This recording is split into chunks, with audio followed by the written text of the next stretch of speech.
Now let's get some perspective with our colleague Michael Marilia, who's joining us now live from the capital, Tshwane. Michael, you've spent most of the night in the area where the victims were killed in Tshwane. What exactly have you seen?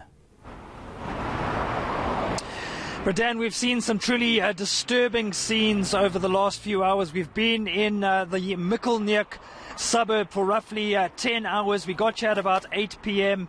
yesterday evening, and we've seen all sorts of really crazy things. We've seen people basically making their homes in storm water drains. We've seen people sleeping at the back of an engine garage, some of them in wheelchairs. We've seen people sleeping under bridges. It really has been disturbing. We've also visited the park where two of the victims of the so-called capital killings were found. And Bradan, I actually filed a video diary shortly after visiting that particular park, and I believe we're going to play that in a moment. Here that clip is now. This is one of the main roads leading into the suburb of Mikkelneuk. Now, two of the victims were found in a park just a few hundred meters from this very spot. We visited the park a little bit earlier.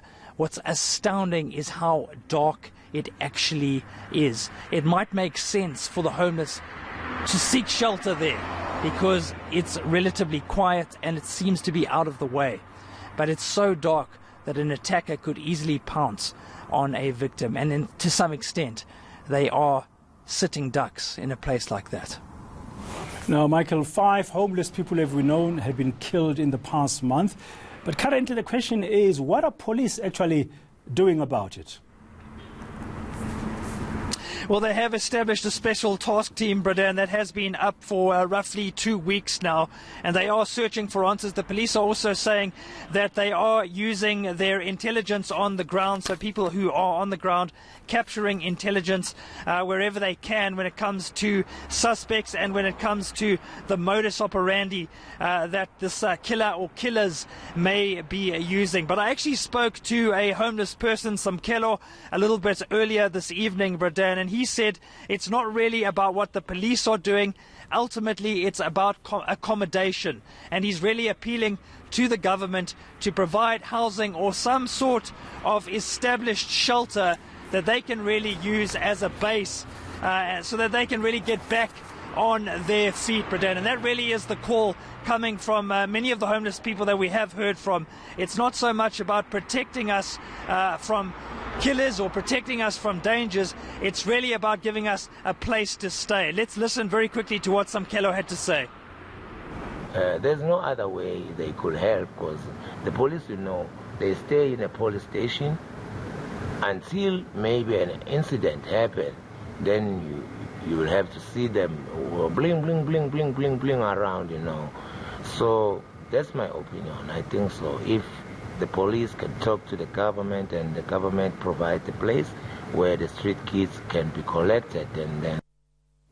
Well, Michael, a number of questions are still begging to be answered, like, shelters in the area, and also what the homeless people are trying to do for themselves in order to avoid being targets. We can explore those as the morning goes on, Michael. For now, we'll leave it here.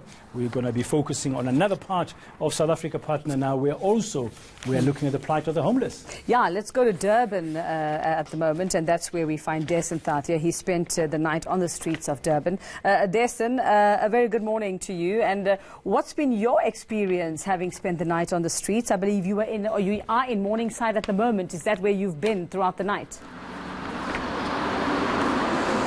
Oh, Yuveka, we've been moving around the city, and you asked me what's my experience been like. It's been a number of things. It's been sad, it's been fascinating, it's been difficult at times, and that's largely because the homeless community is a difficult one to tap into. You can't just walk up to someone and strike up a conversation, and that's been my experience here. And the reason for that is because there is a huge lack of trust for anyone that doesn't come from within that circle. Now, that's not without reason. Often homeless people here on the streets of Durban are often subjected to abuse. They say that police also take their belongings and remove them and dump them in other areas. That's one of the allegations that came out last night. So lots of difficulties, but throughout the course of the night, moving from the beachfront area down to the point area, and we eventually then made our way here to Morningside. Now, if you know Durban, you'll know that Morningside is one of the more upmarket areas, but believe it or not, this building that you're seeing behind me is actually on one of the main roads in Morningside, on Argyle Road. It's also one of the places that the homeless here use to get some kind of shelter, some kind of protection from the elements. So as we went along this journey, Uveka, I did record some of it in the form of a video diary. If we can just quickly take a listen to one of those clips. It's just after 11 p.m. and this is just about the time that most of the city's homeless will be looking for somewhere to rest for the night. Unfortunately, they won't be able to do it here at the Durban beachfront because most of these areas are protected by security guards, and they've been telling us that one of their responsibilities is to chase away those that plan to sleep here overnight. So instead, many of them will be forced to find refuge under bridges and at the front of stores and basically any place that they can find where they won't be disturbed. We will be making our way through the city during the course of the night, and hopefully we'll be able to have conversations with some of these people. We spoke to Raymond Perrier from the Dennis Hurley Center, and according to him, a survey they had done shows that there are more than 2,000 people that spend each night on the streets, and that is just within the CBD. About 2,000 more will be lucky enough to spend the night in a shelter, but that's only if they can raise the 20 or 30 rand that's required to pay for accommodation. Now, Desan, I mean, you are aware that the focus on of the homeless, or the plight of the homeless, came into sharp focus after the murders that we saw happening in Tshwane recently over the past month. Have there been similar incidents, to your knowledge? Do you know if there's been that kind of danger to the homeless in Durban as well in recent years?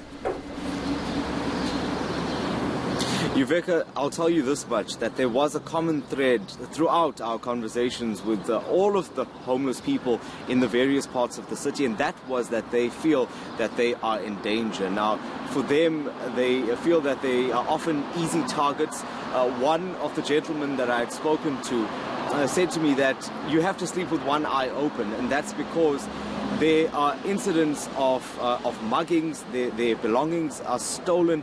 Just a little while ago, I spoke to a man by the name of Nkanyiso on Point Road, and he was saying to me that they remember an incident where a brick was dropped onto the face of a man that was sleeping nearby, and he was killed. And these are the types of dangers that they face. They say that it's not only coming from criminals. They, again, allege that they are often abused by police as well, and they are calling for help. They say that they want to get some kind of assistance, and ultimately, like Michael had said earlier, the call here is for some kind of shelter that they can get to that's either more affordable or free, because currently they have to pay between 20, 30 or even 40 rand just to get a good night's rest. It is indeed so much that the rest of us take for granted that others have to battle for. Thank you very much.